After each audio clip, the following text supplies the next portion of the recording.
மேல் ஒருவரும் இல்லையே, எல்லோருக்கும் மேலாக உயர்ந்தவர். உமக்கு மேல் ஒருவரும் இல்லையே. அல்லேலூயா, அல்லேலூயா, அல்லேலூயா, ஆமென். அல்லேலூயா, அல்லேலூயா, அல்லேலூயா.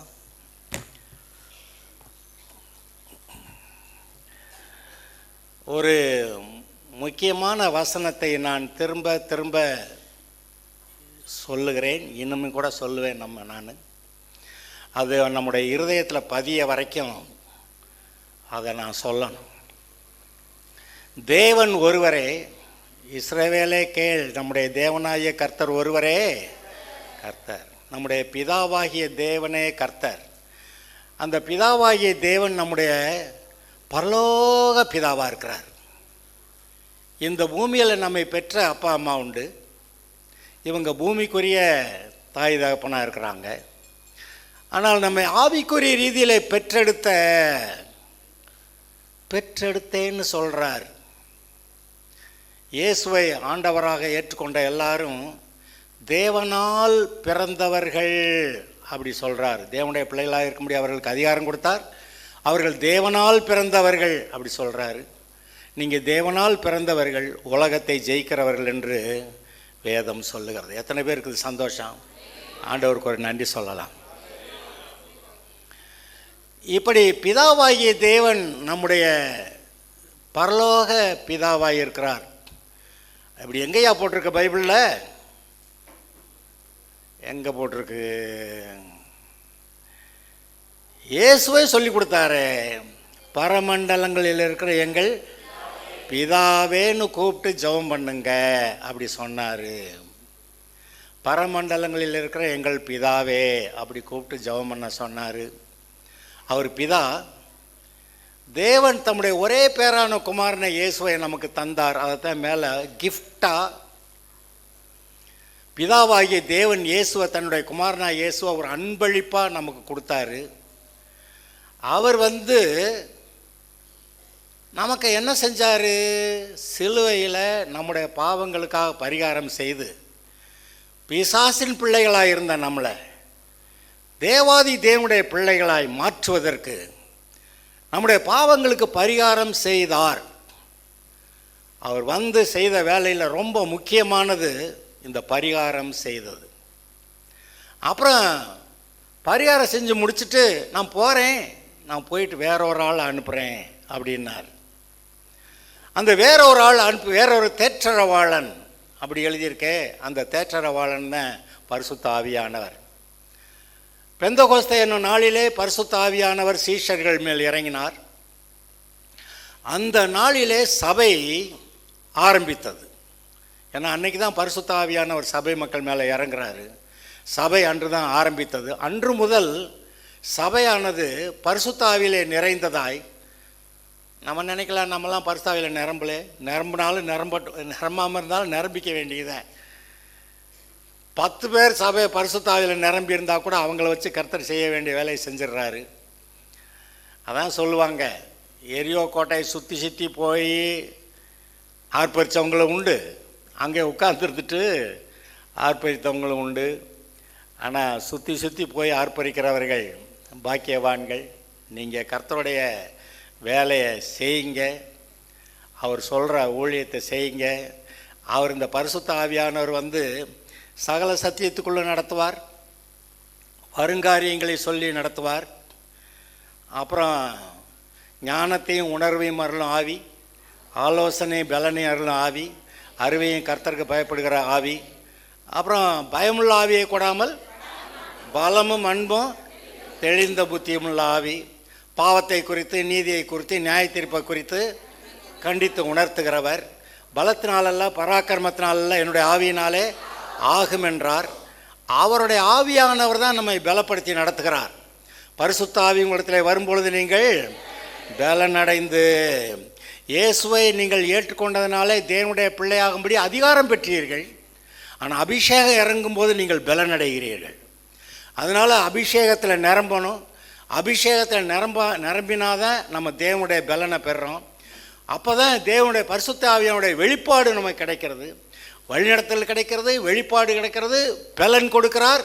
சத்துருடைய வல்லமையை முறித்து போட அவனுடைய பிடியில் இருக்கிற அந்தகாரத்தில் இருக்கிற பொக்கிஷங்களையும் ஒளிப்படத்தில் இருக்கிற புதையல்களையும் நீங்கள் பெற்றுக்கொள்வதற்கு உங்களோடு கூட இருந்து உங்களை நடத்துகிற அந்த பரிசுத்த ஆவியானவர். தேவன் இயேசுவை கொடுத்தார். இயேசு பாவத்துக்கு பரிகாரம் செய்த பிறகு நமக்காக பரிசுத்த ஆவியை அனுப்பினார். பரிசுத்த ஆவியானவர் என்று உங்களுக்காக எனக்காக ஒவ்வொருவருக்குள்ளும் இருந்து நாம் அந்நிய பாஷை பேசும்போது நமக்காக விண்ணப்பம் பண்ணுகிறார். நமக்கே என்ன ஜெபம் பண்ணுறதுன்னு தெரியலையா, அதனால் பரிசுத்த ஆவியானவரே தேவனுடைய சித்தத்தின்படி நமக்காக விண்ணப்பம் பண்ணுகிறார். அப்புறம் நம்முடைய அறிவு, மூளை அறிவு ரொம்ப கொஞ்சம், குருவி மூளைன்னு சொல்லுவாங்க. அது மாதிரி குருவி மூளையை வச்சுக்கிட்டு எனக்கு இது வேணும் அது வேணும் எவ்வளவுதான் பிளான் பண்ணி கேட்டாலும் தேவன் நம்மளை ஆசீர்வதிக்கிற அளவுக்கு அது இந்த மூளை நினைக்க மாட்டேங்குது, கேட்க தெரியலை. அதனால் அவர் என்ன பண்ணாராம், நமக்கே தெரியாத அளவுக்கு அவர் நமக்காக வேண்டுதல் செய்கிறார். ரகசியங்களை நம்மக்கிட்ட சொன்னால் நமக்கு எடுத்துருவோம். ஏறாவது கிட்ட போய் இந்த விவரத்தை சொல்லிவிட்டாங்க, இயேசு இங்கே தான் பெத்லகேமில் பிறக்கிறாருன்னு. அங்கே இருக்க பிள்ளைகள்லாம் கொல்ல ஆரம்பிச்சிட்டாங்க. அதனால் நம்மக்கிட்ட கூட சில காரியங்களை சொல்லாமல் தேவனிடத்தில் ரகசியங்களை பேசி நம்முடைய வாழ்க்கைக்கு பிதாவாகிய தேவன் நமக்கு கொடுத்திருக்கிற தரிசனத்தை நம்முடைய வாழ்க்கையிலே நிறைவேற்றும்படி அவர் சகலத்தையும் நமக்குள்ளிருந்து செய்து கொண்டிருக்கிறார்.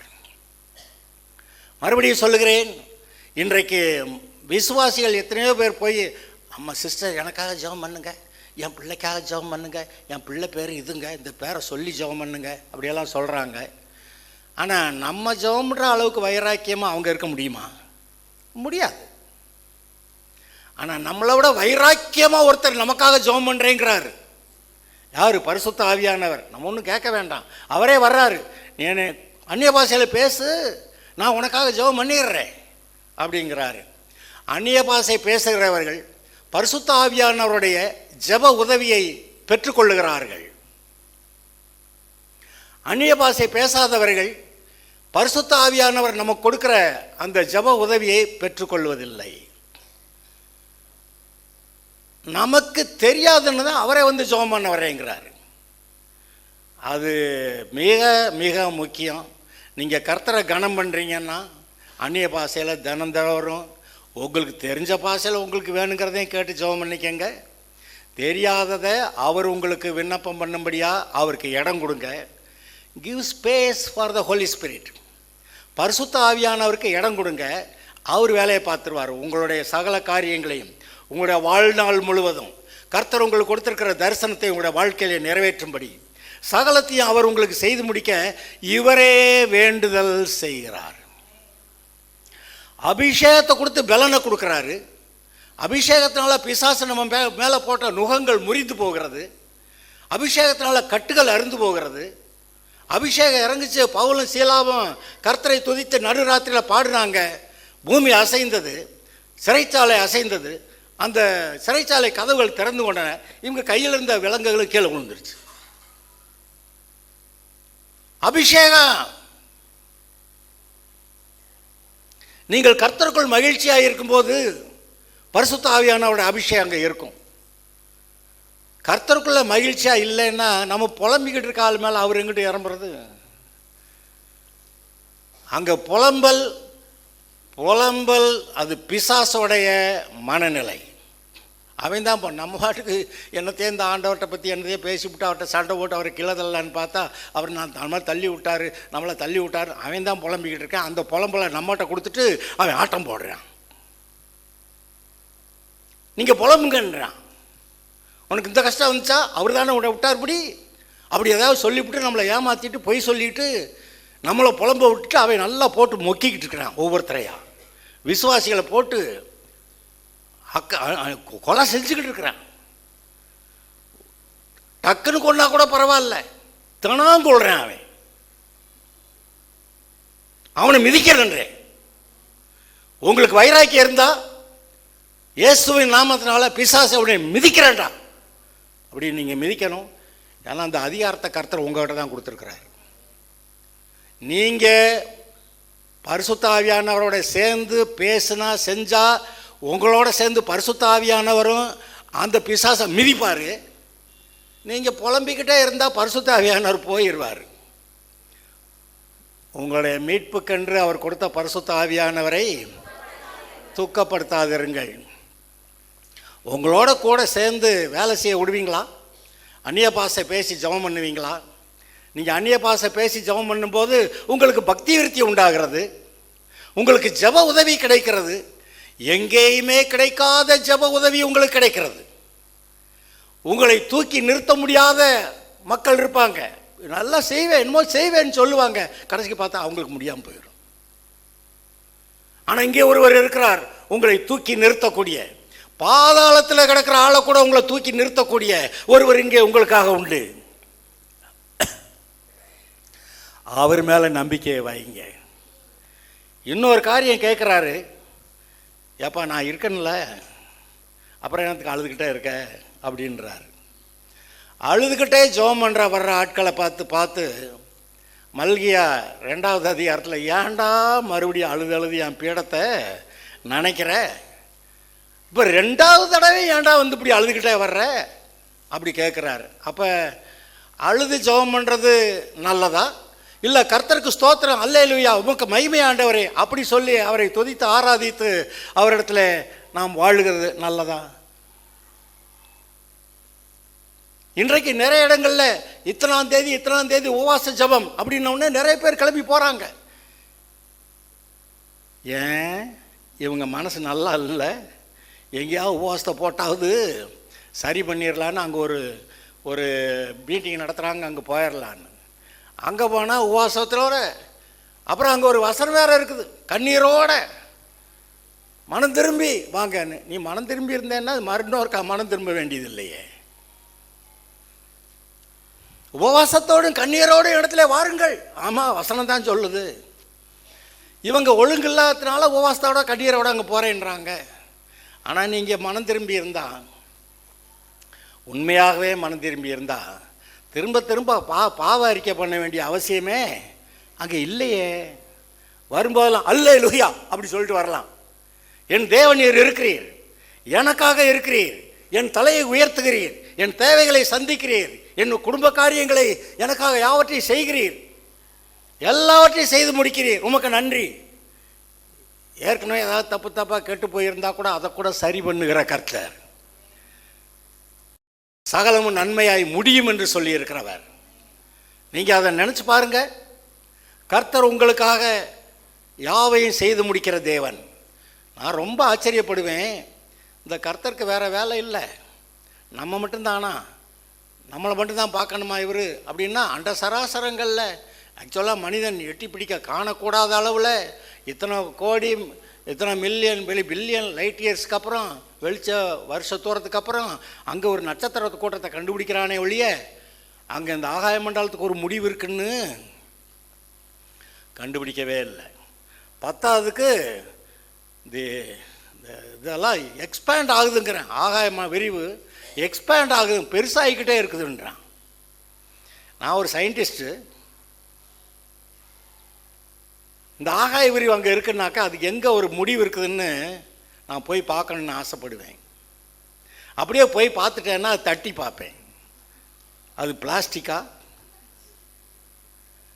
இரும்பா, பித்தளையா, அலுமினியமா, அப்படியே பார்த்துட்டா கூட அதில் ஒரு ஓட்டை போட்டு அங்கிட்டு என்ன இருக்கணும்னு பார்க்கணுன்னு நினைப்பேன் நான். அவர் சொல்லிட்டார், ஏன்டா இதே உனக்கு பார்க்க முடியல, இந்த மில்கி வே கேலக்ஸி நம்ம இருக்கக்கூடிய இந்த பால்வழி மண்டலம் இதே உன்னால் பார்க்க முடியல, நீ என்னத்தை பார்க்க முடியும், நீ அளக்க முடியாதுன்னுட்டார். நான் உண்டாக்கி வைத்திருக்கிறவைகளை உன்னால் அளக்க முடியாதுன்ட்டார்.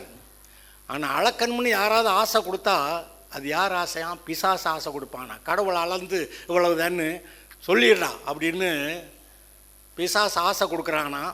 அப்படி அளந்து வானத்தையும் பூமியையும் சூரியனையும் சந்திரனையும் இந்த நியமங்களை நீ அளந்துருவேன்னா அளக்க முடியாது. அளக்கலான்னு நான் ஒருத்தர் சொல்லுவேன்.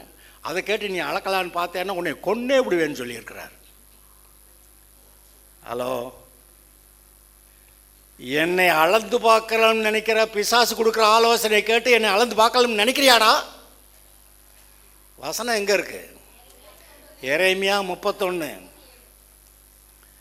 எரேமியா 31, 37, 36 வாசிங்க பார்க்கலாம்.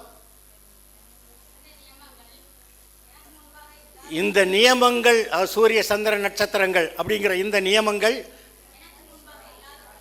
எனக்கு முன்பாக இல்லாதபடிக்கு ஒளிந்து போனால் அப்பொழுது இஸ்ரவேல் சந்ததியும் எனக்கு முன்பாக என்றைக்கும் ஒரு ஜாதியாயிராதபடிக்கு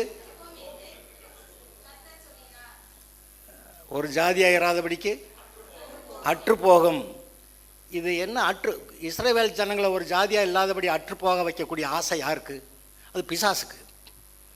இப்போ அவர் சொல்கிறாரு, சூரிய சந்திர நட்சத்திரங்கள்லாம் நான் உண்டாக்கிய நியமங்கள்.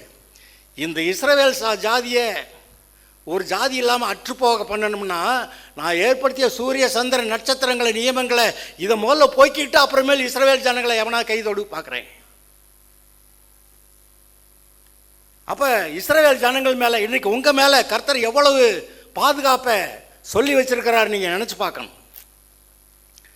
என் பிள்ளை நீ தொட போறியா? அப்போனா அந்த சூரிய சந்திர நட்சத்திரங்கள்லாம் எல்லாம் மாக்கடா, அதுக்கப்புறம் போய் அந்த என் பிள்ளைகள்லாம் கொல்லு. இதெல்லாம் அழித்த பிறகுதான் நீ இஸ்ரவேலை ஒரு ஜாதி இல்லாமல் அற்றுப்போகும்ங்கிறார். அற்றுப்போக வைக்கிறதுக்கு பிசாசு தான் முயற்சி பண்ணுறான். உங்களை சொல்லுகிறேன், கண்மணி போல காக்கிற தேவன், உள்ளங்கையிலே வரைந்திருக்கிறவர், உங்களை சுற்றிலும் அக்கினி மதிலாக இருக்கிறவர், உங்களை காத்து அந்த உபாகமம் 28 சொல்லியிருக்கிறபடி சகல ஜாதிகளிலும் மேன்மையாக வைக்கிறவர், சொல்லப்படுகிற ஆசீர்வாதங்கள்லாம் உனக்கு பலிக்கும் என்று சொன்னவர்,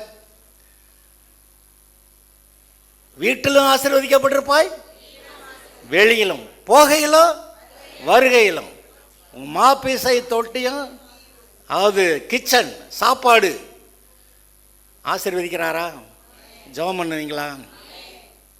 அப்பத்தையும் தண்ணீரையும் ஆசீர்வதிப்பேன், வியாதியை உன்னை விட்டு விலக்குவேன்,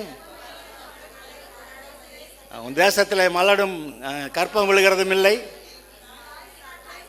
ஆயுசு நாட்களை பூரணப்படுத்துவேன். சாப்பாடு எதையோ ஒன்று சாப்பிட்டு கெட்டேன் செத்தேன், ஆனால் இப்போ கர்த்தர் அதை ஆசீர்வதிச்சு கொடுக்குறாரு. ஆசீர்வதிக்கலாமா? நீங்கள் ஆசீர்வதிச்சா அது ஆசீர்வதிச்சது.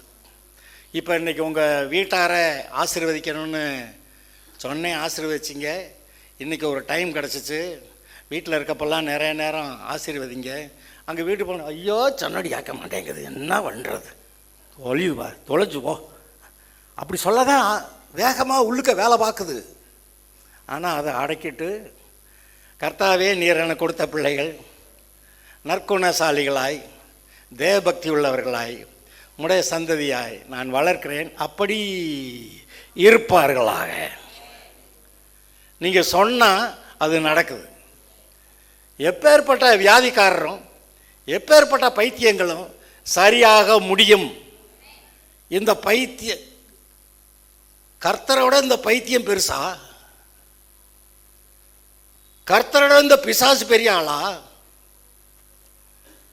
உங்களை ஆட்டி படைக்க பார்க்கிற பிசாசை காட்டிலும் உங்களுக்குள் இருக்கிறவர் பெரியவர். இந்த உலகத்தில் இருக்கிறவனை காட்டிலும் உங்களுக்குள்ளே இருக்கிறவர் பெரியவர். அப்புறம் ஏசாயா 28 ஏற்கனவே நம்ம பார்த்துருக்குறோம், 11வது வசனத்திலிருந்து. இந்த மாதிரி நீங்கள் அந்நிய பாஷை பேச மாட்டேங்கிறதுனால பின்னிட்டு விழுந்து சிக்குண்டு பிடிபட்டு இப்படியெல்லாம் ஆகி போகுதே. அந்நிய பாஷை பேசு பேசு பேசுன்னு சொல்ல பேச மாட்டேங்கிறாங்க அப்படின்னு அவர் கோவிச்சுக்கிட்டு ஆத்திரத்தில் பேசுகிறாரு. நம்ம கவனிக்கணும். கடந்த ஒரு வாரத்தில் ஒழுங்காக அந்நிய பாஷை பேசி ஜெபமெல்லாம் பண்ணணுமா? இல்லை அதெல்லாம் அப்படி என்ன அதில் என்ன இருக்குது அதான் நமக்கு தெரியாதுல்ல. தெரியாதனால தான் அவர் சொல்கிறாரு.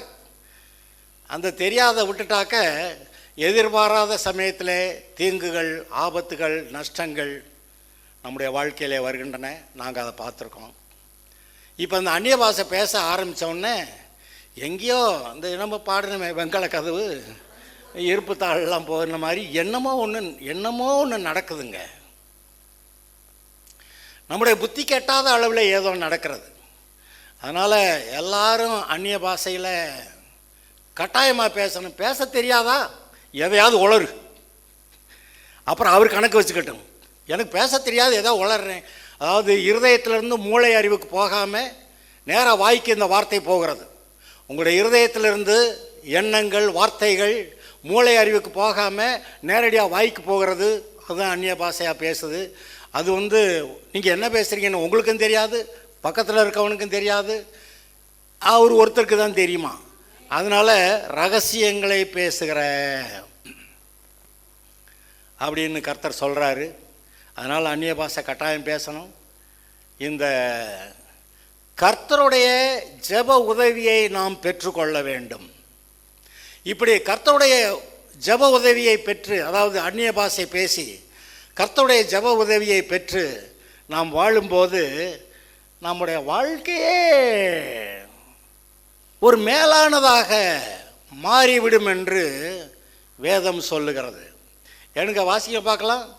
1 சாமுவேல் 10வது அதிகாரம், 1 சாமுவேல் 10வது அதிகாரம், 1 சாமுவேல் 9வது அதிகாரத்தில் கீசின் மகனாகிய சவுல் காணாமல் போன கழுதையை தேடி அப்படியே சுத்தினானா, கிடைக்கலையாம். கடைசிக்கு எங்கே போய் சேர்ந்தானா? சாமுவேல் இருக்க இடத்துக்கு போய் சேர்ந்தானா. அங்கே போய் அந்த காலங்களில் நம்ம கேட்குறதுக்கெல்லாம் அவங்களும் சொல்லியிருப்பாங்க போல். அவங்ககிட்ட போய் கழுதையை தேடி போனால் காணா எங்கே இருக்குதுன்னு கேட்கலான்னு, கழுதை எங்கே இருக்குதுன்னு கேட்கலான்னு போனாங்களாம்.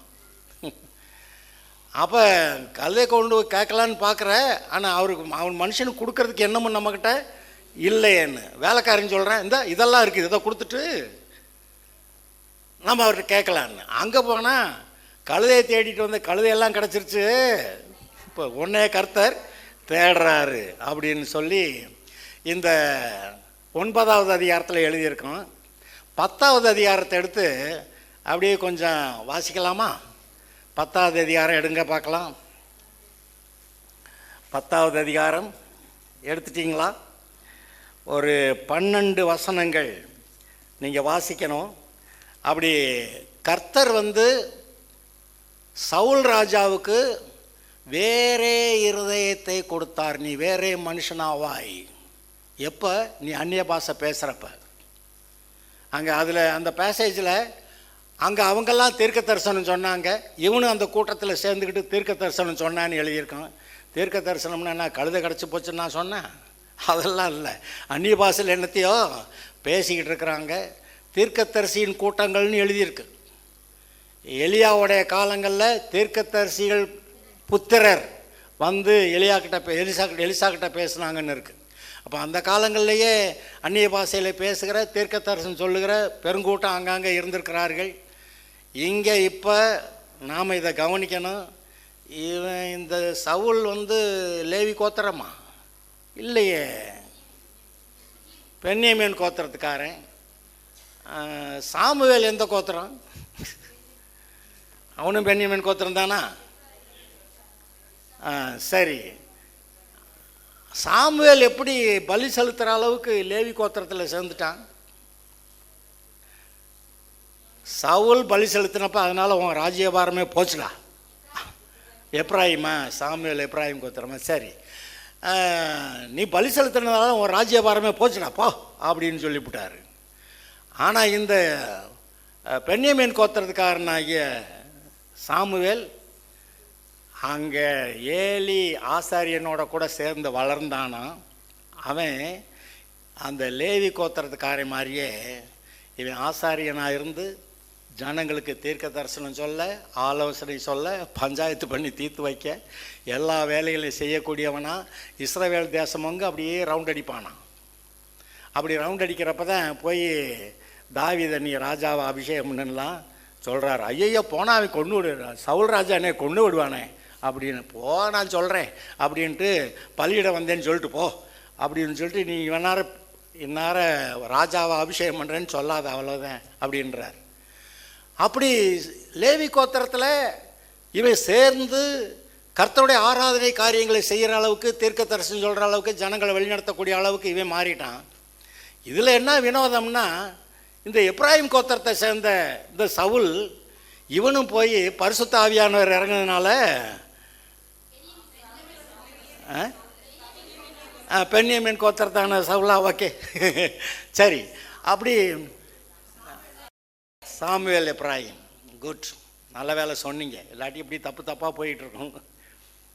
ஓகே, அந்த முதல் 12 வசனங்களை எல்லாரும் வாசிக்கணும். அதில் எப்படி கர்த்தர் அவனுக்கு அபிஷேகத்தை கொடுத்தாரு, எப்படி அவன் அந்நிய பாஷை பேசினான், அவன் எப்படி வேறு மனிதனாவான் ஆனான் அப்படிங்கிறத, இன்றைக்கு நீங்கள் அபிஷேகத்தை பெற்று நீங்கள் அந்நிய பாஷை பேசுனா, தீர்க்க தரிசனம் சொல்கிறத அந்நிய பாஷைன்னு நாங்கள் மாற்றி எழுதியிருக்கு.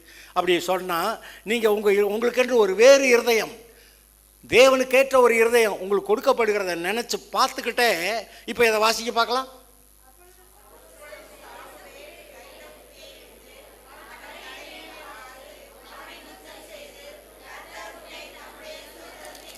கொஞ்சம் பொறுங்க, நானும் கூட சேர்ந்துக்கிறேன். அப்பொழுது சாமுவேல் தைல குப்பியை எடுத்து அவன் தலையின் மேல் வார்த்து அவனை முத்தஞ்செய்து, கர்த்தர் உன்னை தம்முடைய சுதந்திரத்தின் மேல் தலைவனாக அபிஷேகம் பண்ணார் அல்லவா, நீ இன்றைக்கு என்னை விட்டு போகிற போது பென்யமீன் எல்லையாகிய செல்சாயில் ராகேலின் கல்லறை அண்டையிலே 2 மனுஷரை காண்பாய். அவர்கள் உன்னை பார்த்து, நீ தேடப்போன கழுதைகள் அகப்பட்டது, இதோ உன் தகப்பன் கழுதைகள் மேல் இருந்த கவலையை விட்டு உங்களுக்காக விசாரப்பட்டு என் மகனுக்காக என்ன செய்வேன் என்கிறான் என்று சொல்லுவார்கள். நீ அவ்விடத்தை விட்டு புறப்பட்டு கடந்து போய் தாபோரில் உள்ள சமபூமியில் சேரும்போது தேவனை பணியும்படி பெத்தேலுக்கு போகிற 3 மனுஷர் அங்கே உன்னை கண்டு சந்திப்பார்கள். ஒருவன் 3 ஆட்டுக்குட்டியை, இன்னொருவன் 3 அப்பங்களையும், வேறொருவன் திராட்சரசமுள்ள ஒரு துருத்தியையும் கொண்டு வந்து உன்னுடைய சுக செய்தியை விசாரித்து உனக்கு 2 அப்பங்களை கொடுப்பார்கள். அவைகளை நீ அவர்கள் கையிலே வாங்க வேண்டும். பின்பு பெலிஸ்தரின் தானயம் இருக்கிற தேவனுடைய மலைக்கு போவாய். அங்கே நீ பட்டணத்துக்குள் பிரவேசிக்கையில் மேடையிலிருந்து இறங்கி வருகிற தீர்க்கதரிசிகளின் கூட்டத்துக்கு எதிர்ப்படுவாய். அவர்களுக்கு முன்பாக தம்பூரும் மேளமும் நாகஸ்வரமும் சுரமண்டலமும் கடந்து போகும். அவர்கள் தீர்க்க தரிசனம் சொல்லுவார்கள். அப்பொழுது கர்த்தருடைய ஆவி உன்மேல் இறங்குவார். நீ அவர்களோட கூட தீர்க்க தரிசனம் சொல்லி வேறு மனுஷனாவாய். இந்த அடையாளங்கள் உனக்கு நேரிடும் போது சமயத்துக்கு ஏற்றபடி நீ செய். தேவன் உன்னோட கூட இருக்கிறார். நீ எனக்கு முன்னே கீழ்காலுக்கு இறங்கி போ. சர்வாங்க தகன பலிகளையும் சமாதான பலிகளையும் செலுத்தும்படிக்கு நான் உன்னிடத்தில் வருவேன். நான் உன்னிடத்தில் வந்து நீ செய்ய வேண்டியதை உனக்கு அறிவிக்கும்படி மட்டும் 7 நாள் காத்திரு என்றான். அவன் சாமுவேலை விட்டு போகும்படி திரும்பின போது தேவன் அவனுக்கு வேறே இருதயத்தை கொடுத்தார். அந்த அடையாளங்கள் எல்லாம் அன்றைய தினமே நேரிட்டது. அவர்கள் அந்த மலைக்கு வந்தபோது இதோ தீர்க்கதரிசிகளின் கூட்டம் அவனுக்கு எதிராக வந்தது. அப்பொழுது தேவனுடைய ஆவி அவன் மேல் இறங்கினதனால் அவனும் அவர்களுக்குள்ளே தீர்க்க தரிசனம் சொன்னான். அதற்கு முன்னே அவனை அறிந்தவர்கள் எல்லாரும் அவனை தீர்க்கதரிசிகளோடு இருந்து தீர்க்க தரிசனம் சொல்லுகிறதை கண்டபோது, கீசின் குமாரனுக்கு வந்தது என்ன, சவுலும் தீர்க்கதரிசிகளில் ஒருவனோ என்று அந்த ஜனங்கள் ஒருவரொருவர் சொல்லி கொண்டார்கள். அதற்கு அங்கே இருக்கிறவர்களில் ஒருவன், இவர்களுக்கு தகப்பன் யார் என்றான். ஆதலால் சவுலும் தீர்க்கதரிசிகளில் ஒருவனோ என்பது பழமொழி ஆயிற்று.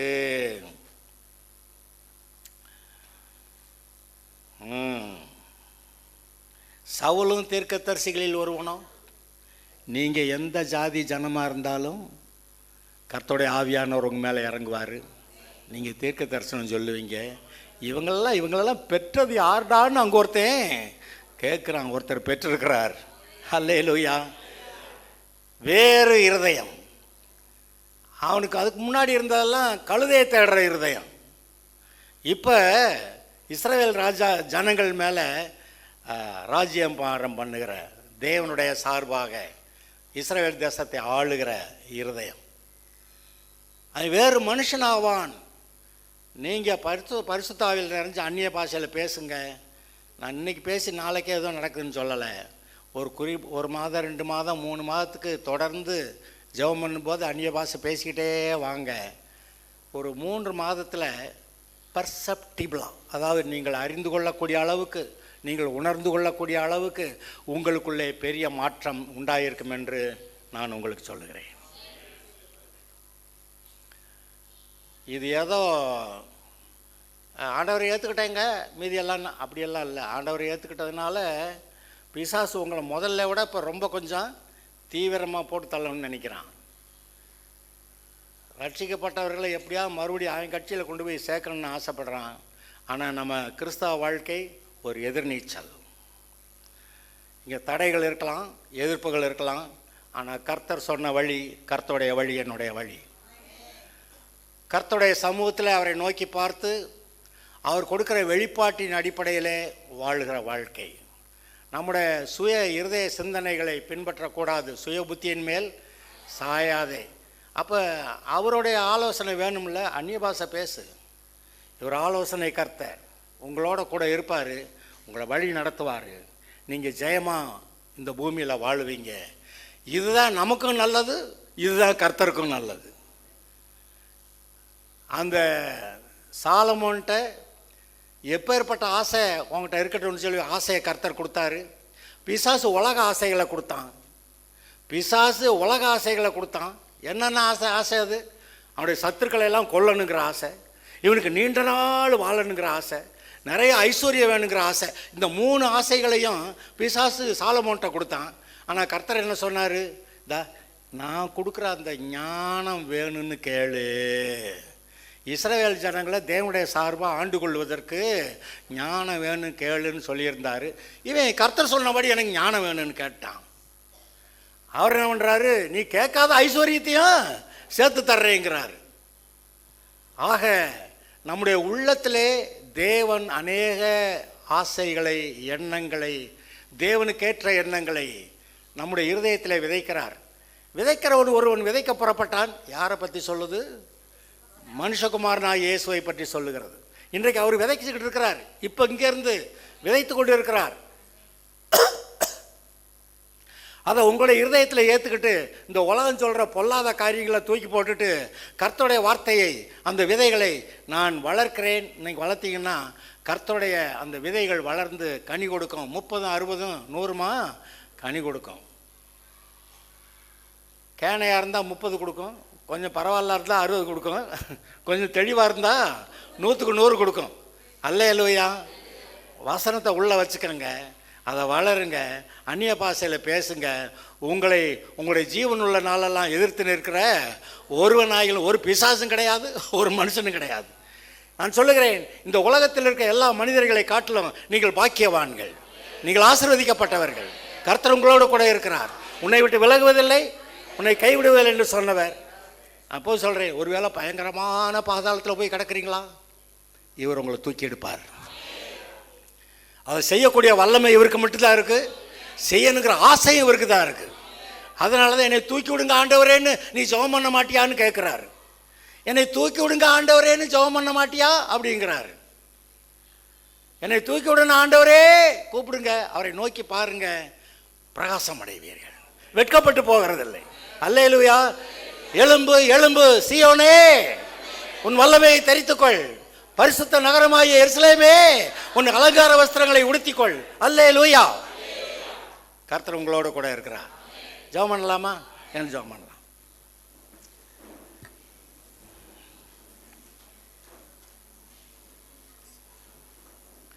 ஹல்லேலூயா. ஸ்தோத்திரம் கர்த்தாவே, உம்மை ஸ்தோத்தரிக்கிறோம். கர்த்தர் அதிசயங்களை செய்கிறவர். ஆலோசனை கர்த்தா. இன்னைக்கு தான் கேட்டீங்க, ஆலோசனை கர்த்தா. ஆலோசனை கர்த்தரும் தாவீது ராஜாவும், அந்த தலைப்பில் நீங்கள் கேட்டீங்க. ஆலோசனை சொல்லுகிற கர்த்தர், நமக்காக ஜெப உதவியை கொடுக்கிறவர். நம்ம என்ன வேண்டிக்கணும்னு தெரியாதப்ப அவரே நமக்காக ஜெபம் பண்ணுகிறவர். வேறு யாருக்கும் கேட்டாக்க கவுத்துருவாங்கடான்னு மற்றவர்களுக்கும் தெரியாமல் நமக்கும் தெரியாமல் ரகசியமாக பிதாக்கிட்ட பேசி ஜெபம் பண்ணுகிறவர். நம்முடைய இருதயத்திலே பக்தி விருத்தியை, பயபக்தியை, பக்தி விருத்தியை உண்டாக்குகிறவர். இப்படி கர்த்தர் சகலத்தையும் நமக்கு நன்மையாக செய்கிறார். தேவனுடைய சித்தத்தின்படி வேண்டுகிறார். அதை வேண்டிக் கொள்ளும் போது எதிர்பாராத தீங்குகள் வருகிறது இல்லை, அதுக்கு பதிலாக எதிர்பாராத ஆசீர்வாதங்கள் வரும். அந்நிய பாஷையில் பேசுங்க, எதிர்பாராத தீங்குகள் அல்ல, எதிர்பாராத ஆசீர்வாதங்கள். எதிர்பாராத ஆசீர்வாதங்கள். நீங்கள் நமக்கு கூட அப்படி நடக்குமா அப்படின்னு நீங்கள் ஆச்சரியப்படுற அளவுக்கு காரியங்களை கர்த்தர் உங்களுக்கு செய்வார். அல்லேலூயா. நீங்கள் சந்தோஷமாக இருக்குன்னு கர்த்தர் விரும்புகிறாரு. தீர்மானம் எடுங்க, இன்று முதல் சந்தோஷமாக இருக்க போகிறேன், அந்நிய பாஷையில் பேசுவேன், நான் என் வீட்டாரை ஆசீர்வதிப்பேன், வேற எல்லாம் என்னென்ன ஆசீர்வதிக்கணுமோ ஆசீர்வதிக்கிறேன், நான் ஆசீர்வதிக்கிற ஆளாக இருப்பேன். கர்த்தர் என்னை ஆசீர்வதிக்கிற ஆளாக உயர்த்தி இருக்கிறாரு. நான் புலம்புற ஆள் இல்லை, நான் ஆசீர்வதிக்கிற ஆளாக கர்த்தர் என்னை வச்சிருக்கிறாரு. எத்தனை பேர் சொல்லுவீங்க? ஹல்லேலூயா. கர்த்தாவே, நாங்கள் உம்மை ஸ்தோத்திரிக்கிறோம்.